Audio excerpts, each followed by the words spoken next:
Hello there. Good morning to you, good afternoon to you, and good evening to you. To you from wherever you are watching from. So this is also continuing with our historical piece, and that is a fatherless people. The secret story of how Nigerians missed the road to the promised land. Just like I have said just before, this may sound a little bit boring, seated there and just listening to this, endless reading. But I promise you, it can also be very, very interesting, especially whenever the story touches your own supposed association to what Nigeria is today. And the purpose of this book and this reading and books like this are just to help a lot of us who are battling with identity crisis. No thanks to Nigeria, where a lot of us are battling with identity crisis. It helps.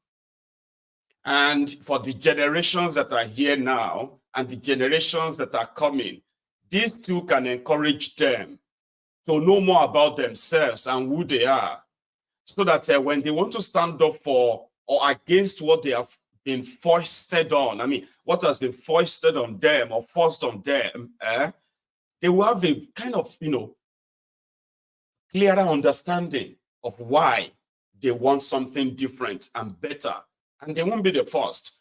Their forebearers played their parts. Our forebearers played their parts. Rightly or wrongly, we are here now. So it's ideal to have an idea of who we were before this identity crisis. We have done chapter 1 to chapter 4. So we are forging ahead to chapter 5, page 139. And if you have the chance of listening to me this morning or afternoon, wherever you are, the first thing you should please do is try and share the broadcast, so as for others to also maybe benefit from this. Another thing is that you can actually carry on with your your daily activity by just plugging this your earpiece on and pretend that you are listening to a podcast. I don't know how horrible my voice is, but people said they love the reading, and I love it too. So we have another 3 hours to ruminate through this. If time permits, we will be able to cover chapter 5, chapter 6, and then possibly maybe chapter 7. But if we can't, so that we can give room to maybe some contributions, okay? If the time permits, we can take calls, just reactions to whatever you have or you will be listening to today. So it's quite a long read. So if we can do this, that is, if we can do about 50 pages in the next 2 hours, then maybe we can take calls. So let's get to it. If you have been one of those who have been following this, you are welcome to the continuation, which is the chapter 5. a lot of the Templars are feeling like, oh, we are not seeing enough people tuning in to listen to this. And there are supposed to be more people. I'm like, don't worry yourself. There's something about content like this. If they don't appeal to majority of the present, kind of audience, or the timing is totally not, suitable for a lot to join us live, the good thing is that they will remain here forever. As long as YouTube exists, they will remain. As long as Facebook exists, they will remain. And whether it is 10 years time, 20 years time, it is a lifetime work that will always work on every generation, looking for an answer, starting with us, at least now. So let's go ahead now. And thank you once again. If you have shared this broadcast, thank you. And if you haven't, maybe you should. Because the moment I start reading now, that will be us. And you may be just seated there, glued to your screen, and then being like, wow, wow. And also, to those who are watching on Facebook and YouTube, it is also going to help if you probably let us know if the audio is perfect.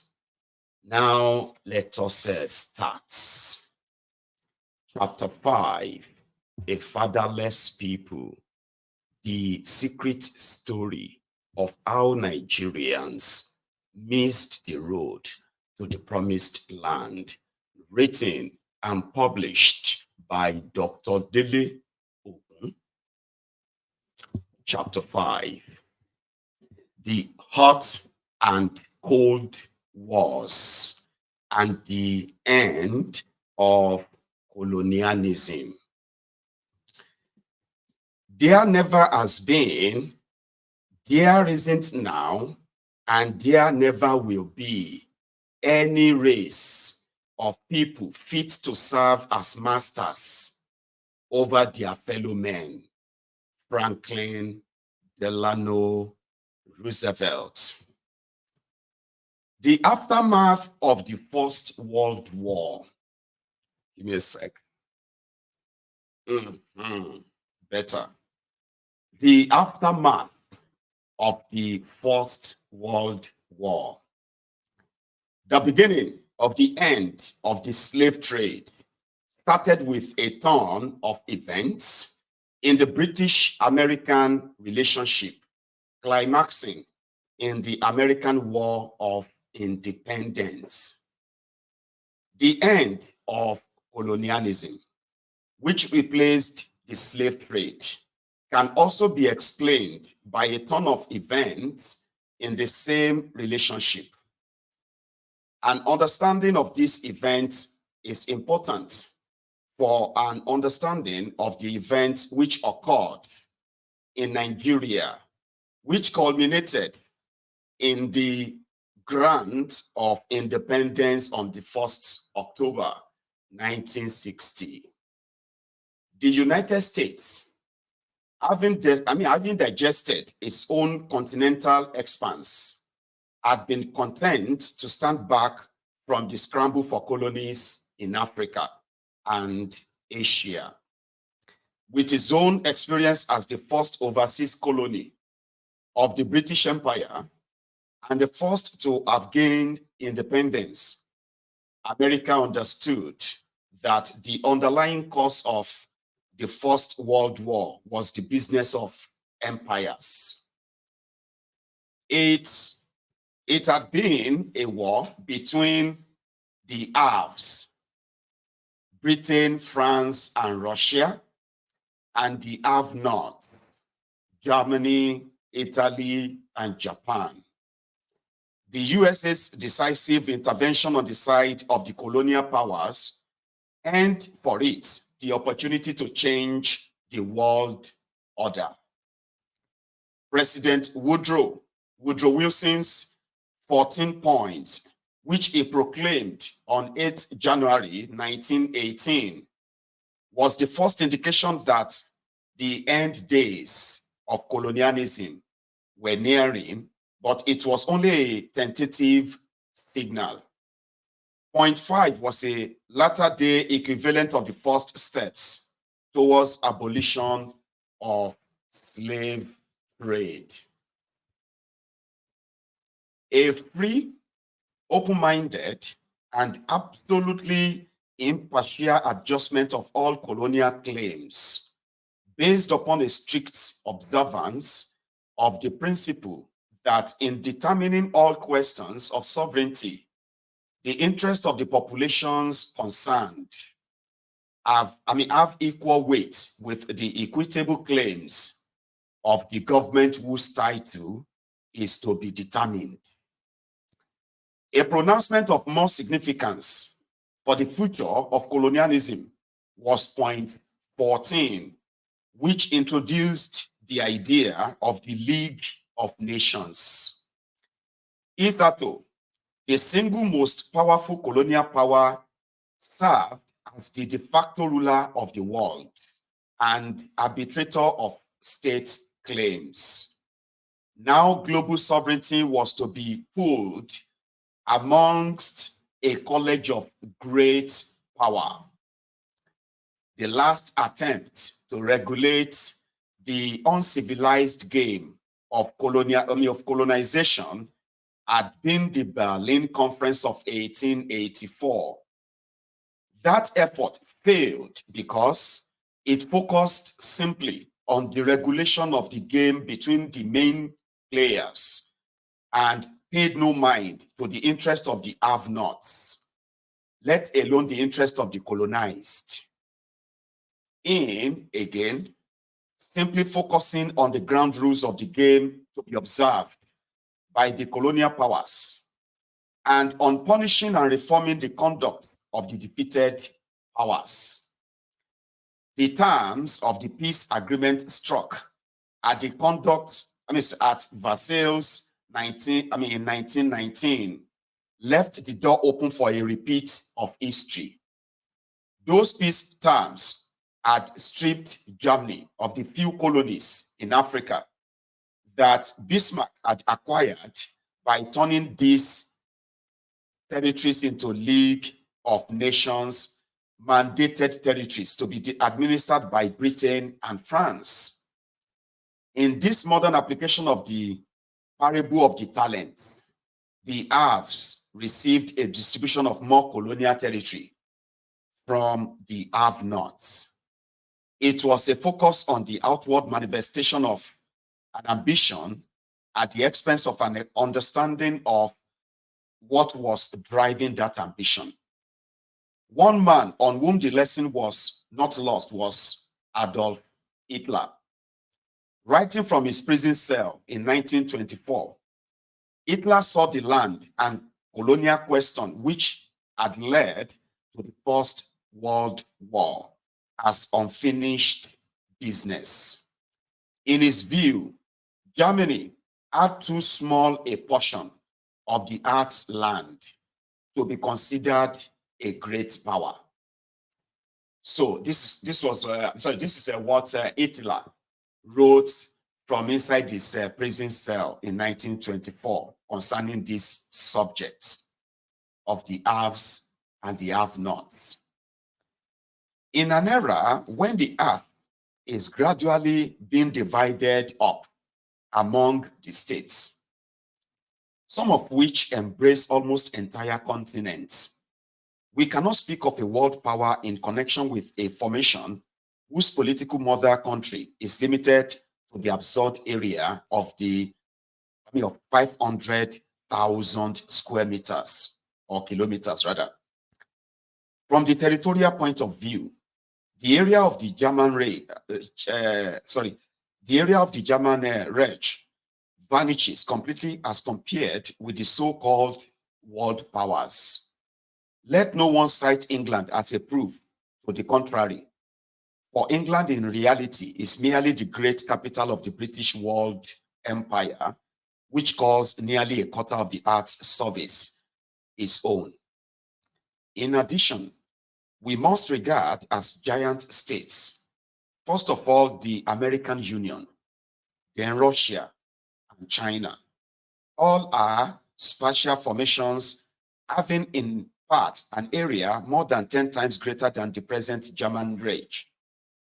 Thus, in the world today, we see a number of power states, some of which not only far surpass the strength of our German nation in population, but whose area, above all, is the chief support of their political power. It was a matter of time before the German war machine broke free of the shackles placed on it by the Versailles Treaty. When the time came, all that could be done was to fall back upon horrid attempts at appeasement.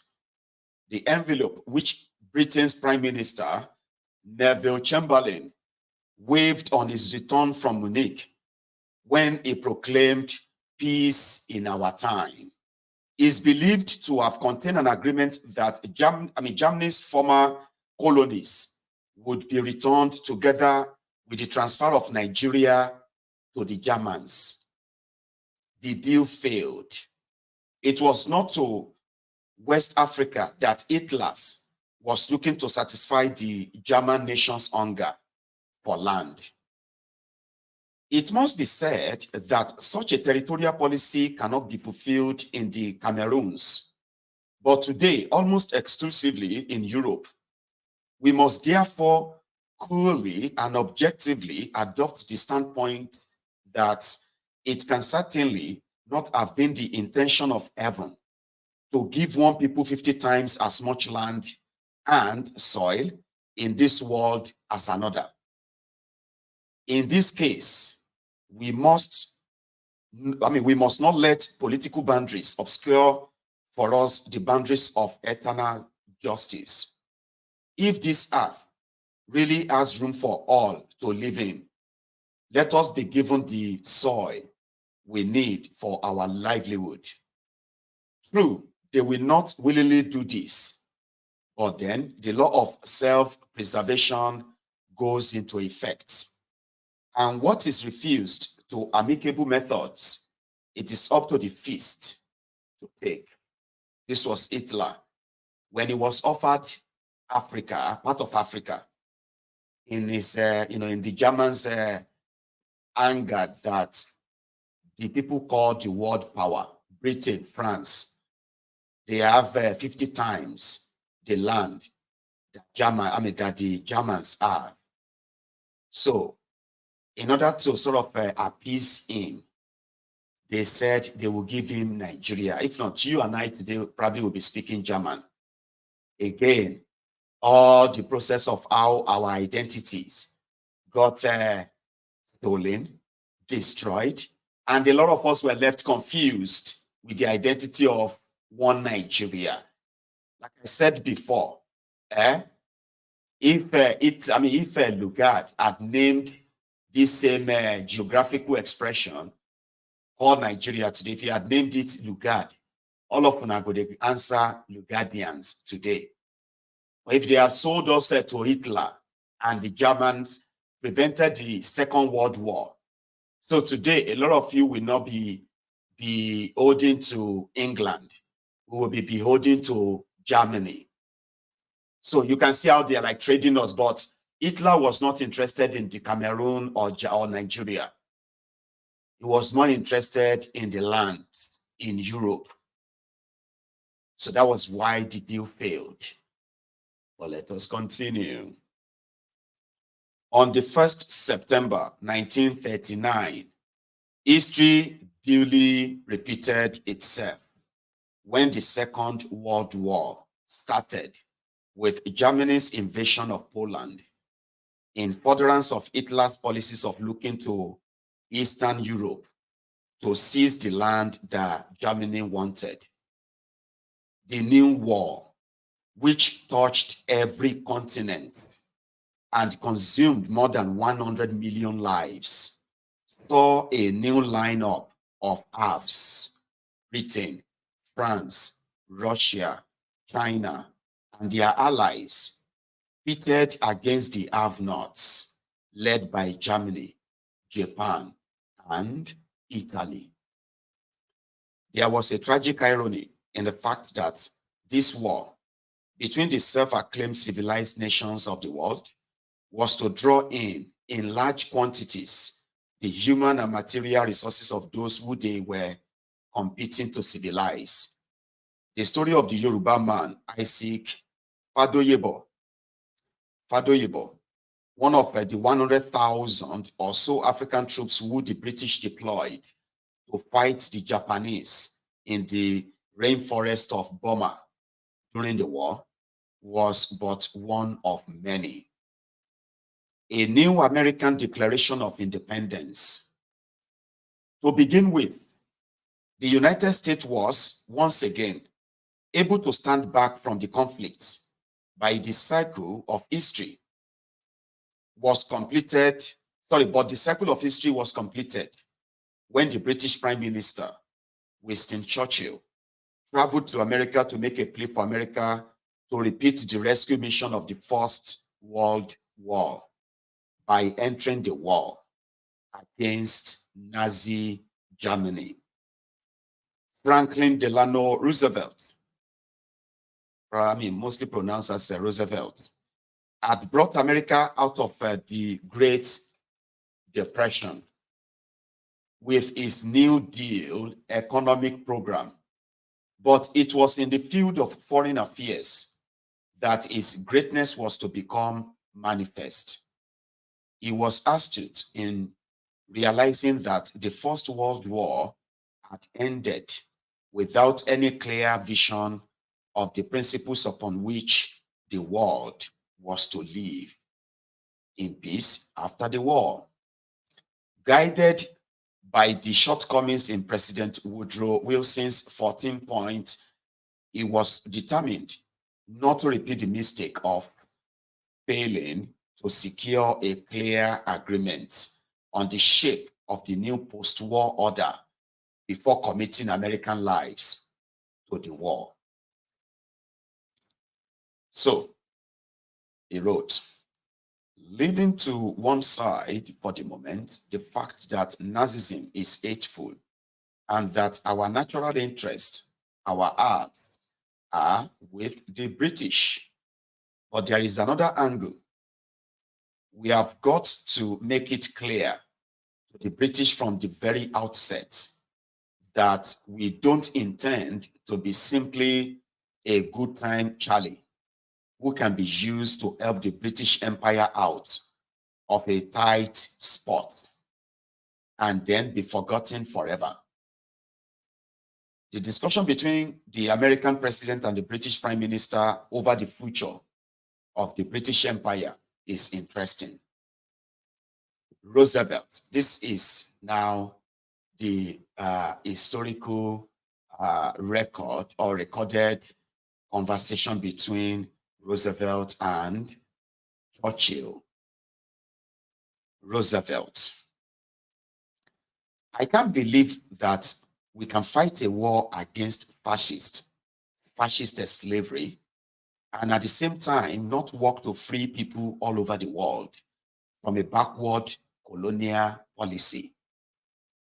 Churchill responded, what about the Philippines? Roosevelt, I'm glad you mentioned them. They get their independence, in 1946. And they've been gotten modern sanitation, modern education. Their rate of illiteracy has gone steadily down. Churchill cuts in. That there can be no tampering with the empire's economic agreements. Roosevelt, they are artificial. Churchill, they are the foundation of our greatness. Roosevelt, the peace cannot include any continued despotism.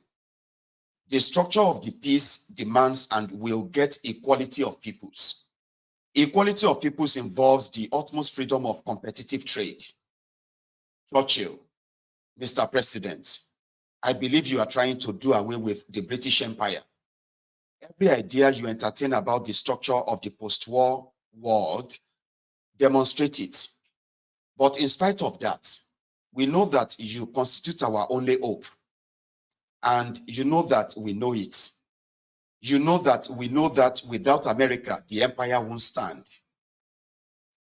In the New Deal for the post-war world that was recorded in the terms of the Atlantic Charter, which Roosevelt and Churchill signed on 14th August 1941, there was to be no place for colonialism. The charter committed the signatory powers to respect the rights of the people to choose the form of government under which they will live, and that they wish to see sovereign rights and self-government restored to those who have been forcibly deprived of them. Even so, it was simply a declaration of intent. The procedure and timescale by which the colonial states were to be granted their independence had still to be worked out.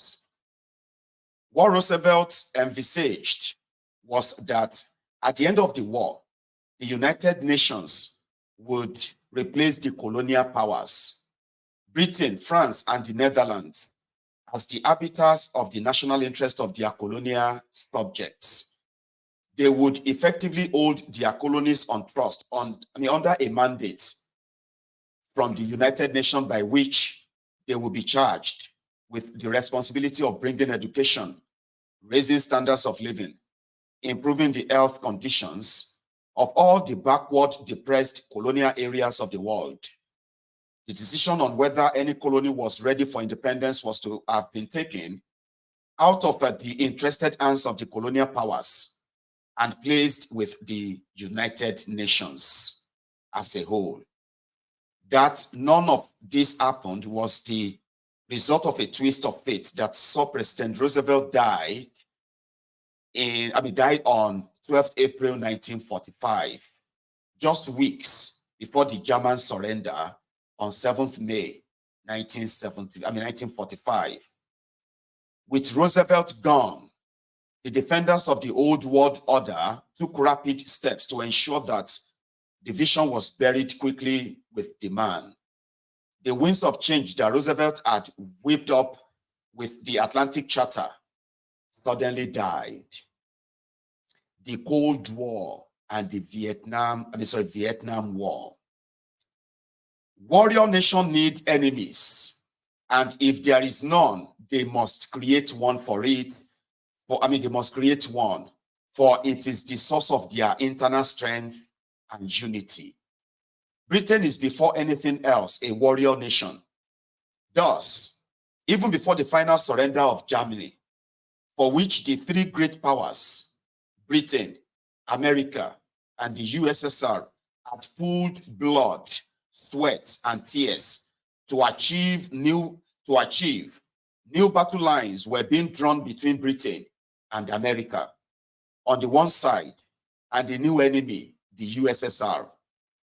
Roosevelt's war against imperialism, the war to end all wars, was relegated to the background by those in charge of US foreign policy. In fact, the fear of communism became the strongest argument in favor of the need to slow the wind of decolonization. This remarkable U-turn in American foreign policy towards colonialism that Churchill managed to pull off left the field open for Russia to assume the mandate of the champion of the free world and anti-colonial crusader.